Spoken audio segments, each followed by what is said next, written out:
beaucoup, tout a été dit, et je voudrais juste, de manière plus formelle d'ailleurs, rappeler ce qui motive ce choix, qui motive en particulier cette occurrence de deux personnes honorées en même temps. D'abord, j'ai l'habitude de cela, justement parce que je viens de l'armée. J'entendais le grand rabbin Dan vilipender les décorations militaires. Moi, je ne vais pas parler pendant que tu parles, tu continues à faire la même chose. Vilipender les cérémonies militaires. Moi, j'ai eu le grand honneur d'être décoré, ce qu'on appelle sur le front des troupes. Et c'était ma plus belle décoration, parce que je n'étais pas seul mis en avant. Et je puis vous dire que quand le président Seban nous a parlé de l'un et l'autre, je connaissais mieux Mme Haddad que M. Achour, je me suis dit, c'est ça. Ce qu'il faut, c'est ça. Faire en sorte que on ne les mette pas seuls devant, ce sera trop dur pour leur, comme le rappelait le président Elie Korcher, leur obsession de la discrétion. En fait, que vous soyez ensemble, j'allais dire au front des troupes, c'est l'idéal. C'est l'idéal parce que ça dit en même temps le vivier du judaïsme que vous faites vivre ici, monsieur le grand rabbin, monsieur le président, monsieur le Dayan, et c'est important. Donc il y a ici un vivier très important de personnes qui s'engagent pour la communauté. Et l'idée de départ des Chaverim et des Kerot Akila, c'est exactement le principe de Aaron et Hur qui soutiennent l'action de Moïse. Vous croyez que les rabbins peuvent tout faire? Vous croyez que les présidents peuvent tout faire? Que les présidences peuvent tout faire? S'il n'y a pas des fidèles engagés dans telle ou telle action, avec dévouement, avec une ardente mission, l'idée même de cet engagement, bien, nous ne pourrions pas les faire. Comme le dit Yitro dans le chapitre 18, à partir du verset 13 de l'Exode, tu ne pourras pas seul porter le peuple. Toi, tu vas te fatiguer et lui va se fatiguer. Il y a besoin de ces personnes engagées dans tant et tant de missions pour porter ces actions qui sont essentielles. Et le cœur même de ce que dit cette reconnaissance de Chaver ou de Kerot Akila, c'est l'engagement pour la Torah. L'engagement pour la Torah. C'est pas, comme on l'aurait dit dans les communautés ashkénazes, des parnasses. Ce ne sont pas des administrateurs, des administratrices. Non, non. L'engagement pour la Torah. Faire vivre la Torah, faire transmettre. Apprendre à transmettre aussi cette notion de Torah. Puis de le faire de manière lumineuse, justement parce que discrète. Alors là, à la Dan, votre carrière a été rappelée, évidemment. Vous avez travaillé à l'Horte de Lyon avec un travail incroyable sur ce qui dépassait même votre cadre d'activité. Que vous parliez aussi l'enseignement du Kodesh dans des milieux populaires. C'est plus simple d'enseigner le Kodesh à des élèves qui font le choix. Mais quand ils viennent apprendre un métier et qu'on leur dit en même temps vous allez apprendre un peu de Kodesh, la motivation est forcément moindre. Mais trouver à rendre attirant ces cours, c'est un sacerdoce. Cache-route, et de le faire dans tous les milieux que l'école Lort peut brasser. Tout le monde a reconnu vos qualités d'enseignante, et surtout peut-être, plus encore que l'enseignement, les qualités d'écoute. Parce qu'on oublie combien les jeunes, on le voit aujourd'hui après le confinement, comment notre jeunesse est fracassée, ne trouve pas comment dominer ce mal-être qu'elle semble porter. D'où l'importance d'avoir des personnes qui soient toujours à l'écoute. Bon, ça a été rappelé, vous avez fait beaucoup de shidduchim, mais je tiens à rappeler l'action main dans la main avec Madame Citruc, qui malheureusement n'a pas pu venir aujourd'hui, mais je sais qu'elle est très concernée par cette cérémonie. Et puis, faire beaucoup de shidduchim, c'est pas juste faire matcher des garçons et des filles. Et on voit bien, il y a des filles formidables et des garçons formidables qui sont incapables de matcher aujourd'hui. Ce qu'il faut, c'est leur redonner cette confiance pour leur dire vous pouvez espérer. Vous pouvez avoir confiance dans l'avenir. Se marier, c'est pas trouver la fille très sympa et le garçon très joli, ou l'inverse. C'est avoir confiance dans le futur. Donc, comment encourager les shidduchim? C'est encourager à avoir confiance dans le futur. Et ça, les Aladan, c'est le faire de manière assez incroyable. Ça a été rappelé aussi, au-delà du Talmud Torah qu'il cite, cette formation pour les conversions que vous faites au nom du Beit Din, pour le Beit Din de Lyon. Et c'est très important parce que autant on peut donner des cours, autant dans la vie quotidienne, comment insérer le judaïsme, la pratique religieuse, l'instiller dans les infractuosités de la vie quotidienne, Ça, il faut littéralement vivre avec les personnes, les accompagner. Et c'est aussi une forme de don de soi, et un don pour comprendre les attentes des personnes. Vous le faites avec dévouement, compétence, et ajoutons-le, cher président, elle le fait bénévolement, y compris pour les gâteaux, manifestement. J'ai compris que les gâteaux... Non. Et puis il y a ce travail non seulement de présenter les gens, mais de formation pour les mariés. Et je trouve que ça, c'est important. Vous avez mis en place quelque chose qui, moi, m'a bouleversé quand j'ai vu le dossier, parce que sachez que c'est ni le président Korchia, ni votre serviteur qui décidons. Nous avons une commission qui étudie les candidatures. Les candidatures sont remontées par les présidents et les grands rabbins régionaux. Mais cette commission nous prépare les choses et ensuite on termine dans une réunion plénière. Mais moi, ce qui m'a bluffé, c'est encore une fois cet accompagnement psy des enfants. Je sais que ce sera une clé très importante pour le futur, pour aider à stabiliser nos enfants dans les grandes questions qui peuvent se poser. On a un monde hyper violent. La violence, elle est partout. Avant, on arrivait à la confiner, cette violence, à l'extérieur de nos maisons. Aujourd'hui, avec les réseaux sociaux, les téléphones portables, cette violence, elle pénètre nos foyers. Et il faut donc leur donner les armes, les armer spirituellement pour pouvoir faire face à cette violence et la dominer. Bien sûr, on a parlé de... J'agrée vraiment à l'expression du président Korchia sur le fait que derrière un grand homme et une grande femme, c'est tellement réducteur pour les femmes.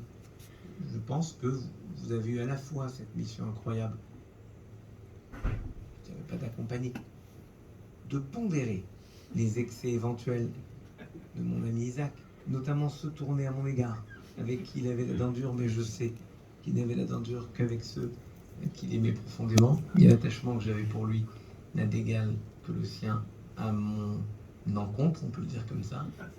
Donc vous l'avez pondéré parce que il fallait chaque fois le ramener, et c'est en cela que vous avez fait un binôme assez extraordinaire. Il fallait le ramener au fait qu'il devait accepter que les autres, les fidèles, communauté, elle ne peut pas toujours aller à la vitesse que lui voulait imposer. Et vous avez su, d'une certaine manière, accompagner cela, mais trouver votre propre développement, votre propre activité, et c'est ce que va distinguer cette reconnaissance du diplôme de Ekeret Akila. À vous, monsieur Achour, ça a été rappelé, et il faut le redire, et on le dira autant de fois que nécessaire, vous avez une qualité peut-être qui n'a pas été rappelée, même si on a dit que vous avez enseigné aux jeunes. D'abord, vous êtes aimé et connu de tous. Et ça, en soi, c'est une reconnaissance. Et je voudrais dire que ceux qui pourraient considérer que ce ne sont entre tout que des bouts de papier, détrompez-vous, ce que disent les maximes des pères est essentiel. Ceux qui sont reconnus par les hommes sont reconnus par Dieu. Et je crois que cette distinction de travers, pour vous, est une évidence.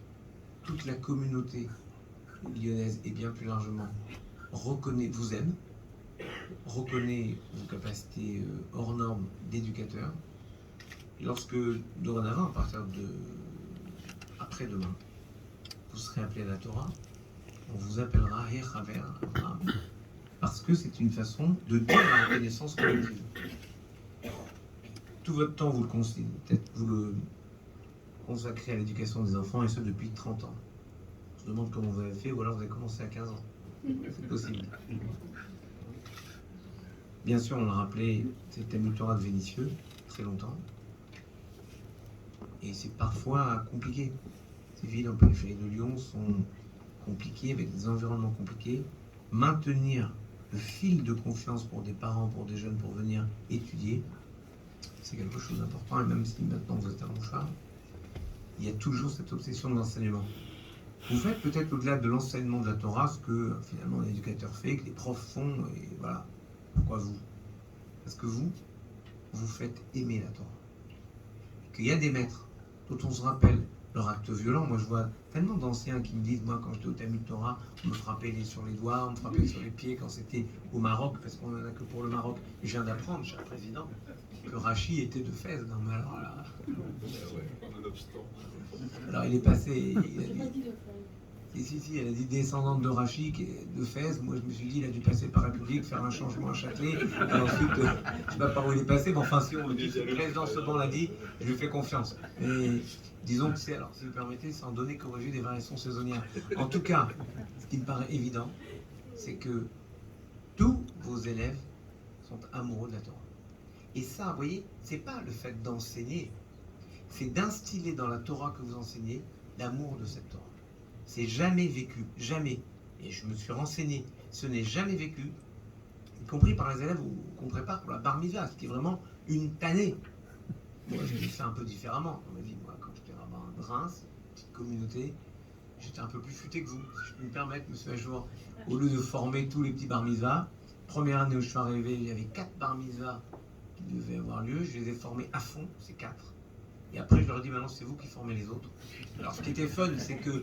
Et d'ailleurs, j'ai mis en place pour mon fils, mon propre fils. J'ai appris une paracha, c'était chez Mini. Le lendemain de sa paracha, je dis, voilà, ce petit, dans un an, il est chez Mini, tu lui apprends. Parce que j'ai la conviction qu'on apprend mieux quand on enseigne aux autres que qu'on étudie pour soi. Et en plus, se taper une paracha où on sait que c'est compliqué, il faut répéter, ils ne comprennent rien. Mais vous leur faites aimer. Même ça. Même cette répétition. Et je trouve que c'est un talent fou. Et pourquoi vous faites aimer la Torah? Parce que vous aimez la Torah. Et que par l'amour de la Torah, des textes, la cantillation, vous êtes capable de faire aimer aussi la pratique des mitzvot. Je l'ai dit, Chaver et Karatakela, c'est l'étude. Et vous pratiquez en permanence l'étude. Vous considérez que rien ne peut être plus élevé que l'étude. Et même lorsque vous avez été conseiller du président Seban pour la cache-route pendant plus de 10 ans, c'est toujours en vous fiant aux avis des Dayanim, en vous fiant à l'étude, au texte, que vous avez apporté non pas simplement des conseils stratégiques, mais des conseils aussi à l'achik pour que les choses soient faites en conformité avec nos textes. Oui, bien sûr, j'ai parlé de cette préparation pour le bar mitzvah, mais je crois que vous avez trouvé le moyen, assez rare, je le dis avec beaucoup d'humilité, assez rare chez les rabbins, de garder les petits après 13 ans. Pour les garçons après 13 ans et les petites après 12 ans, on a un creux. Avec le président Korchia, c'est l'une de nos obsessions. On a 2 obsessions. La première, les shidduchim. Il faut que nous organisions des lieux, des moments de rencontre entre nos jeunes, mais sans faux semblant. Oui, pour qu'ils se rencontrent et qu'ils se marient. Et le deuxième, on en a parlé là encore cet après-midi dans le dernier atelier, qu'on a présenté. Il y a une présentation du campus Leven, un lieu qui sera dédié à ces temps de rencontre, de partage. Et le deuxième, c'est l'étonnant creux entre 12 et 13 ans et 18 ans. En gros, les petits passent leur bat ou bar mitzvah, et après on ne les voit plus jusqu'au moment où ils rentrent dans le circuit universitaire, où là ils reviennent à l'UEJF ou dans les milieux étudiantins. Et ça, ce qui est étonnant, est vraiment louable. Peut-être la chose la plus incroyable. Vous faites aimer la Torah, et les jeunes à qui vous enseignez veulent continuer à étudier. Et c'est peut-être ce qui est le plus important. Et je me suis laissé dire même que vous utilisez souvent les post-bar mitzvah, comme j'en parlais tout à l'heure, pour apprendre au nouveau, notamment sur les passages les plus simples, le schéma, les choses qui sont plus simples qu'une paracha. Moi, je trouve que vous avez raison. C'est peut-être cela. Et je voudrais conclure avant de vous remettre avec le président Likorchia ses diplômes, faire une analyse transverse, si vous voulez bien, des 2. Oui, il y a devant nous 2 personnes engagées qui sont motivées par l'obsession de transmettre. Et j'ai passé un Shabbat à la Grande Motte, là, ce Shabbat. J'ai un jeune qui a fait un commentaire formidable. Dayan Teboul sait que quand j'entends des commentaires formidables, dont le sien, qu'un jour il m'a offert, c'était à Riga, en Lettonie. Depuis, je le cite toujours, Beshem Omro. Donc ce jeune nous raconte quelque chose d'étonnant, que j'aime beaucoup. Il nous raconte que dans une classe, un prof pose la question à ses élèves. Les élèves, vous voyez Babaït là, ces photos merveilleuses d'Israël. Il leur demande comment se fait-il que l'eau du lac Tibériade soit composée d'eau douce et l'eau de la mer Morte d'eau salée. Bon, ils ont à peu près le même silence que vous là. Où il va avec son histoire d'eau salée. Alors il y a des élèves qui essayent l'hydrométrie, la température, ils essayent tout ce que vous voulez. Jusqu'à ce qu'un petit enfant lève le doigt et dise la chose suivante. Le lac Tibériade est rempli d'eau douce parce qu'il reçoit de l'eau et il en redonne. La mer morte, elle est morte, elle est salée parce qu'elle reçoit de l'eau, elle n'en donne pas. Donc il y a une sorte de thrombose par amertume, comme si on ne redonne pas ce qu'on a reçu, eh bien, ça se retourne contre nous. Ce que disait Elie Wiesel avec cette phrase merveilleuse, vivre une expérience et ne pas la transmettre, c'est la trahir. Eh bien, chère Madame El Haddad, cher Monsieur Achour, je voudrais vous dire et témoigner ici, devant vos familles, vos proches, que vous n'avez jamais trahi les enseignements que vous avez reçus, parce que vous les avez toujours transmis, vous les avez rendus vivants, et le fait de dire Etzraïm Hilamachazekimba, c'est peut-être la plus belle bénédiction pour vous, vous avez rendu vivant et aimable au sens de aimer la Torah, et bien que ce soit un arbre de vie pour vous, vos familles et tous vos proches, parce que faire vivre la Torah dans le cœur des jeunes et des enfants en particulier, c'est la rendre transmissible, c'est être capable d'en faire vraiment ce qui sera le ferment, ce qui sera le terreau de la poursuite et de la pérennité du judaïsme. Chazak ou Baruch pour ça.